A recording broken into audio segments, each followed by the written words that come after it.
Absurd. That is how Kentucky Attorney General Russell Coleman described the view that Kentucky taxpayers should be required to pay for prison inmates' gender reassignment surgeries. Coleman released an opinion today rejecting the claim as Kentucky puts together a medical policy for transgender inmates. Some wondered if federal law requires taxpayer-backed surgery. A reporter asked Governor Andy Beshear today whether he agreed with Coleman's opinion.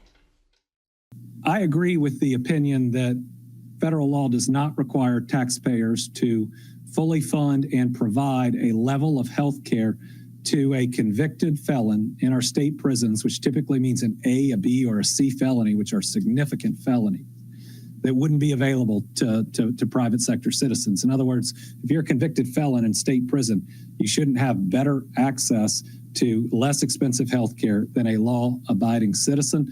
And while the Attorney General didn't phrase it in that way, that was the ultimate conclusion of that office. Now, it does appear that federal law requires some level of care, just not those surgeries. So I believe you will see in the regulation certain care that is provided to various populations, including the transgender population. It would be unconstitutional and it would be wrong to provide no specialized care at all. And so we're going to try to find that right balance that both respects our duty to provide health care to those that are incarcerated, but at the same time respects our taxpayers and law-abiding citizens in what they have available to them as opposed to those that are incarcerated.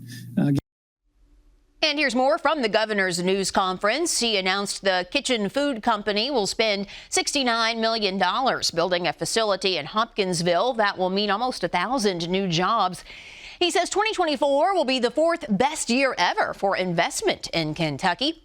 And in health news, the governor says Kentucky now has 452 reported cases of whooping cough.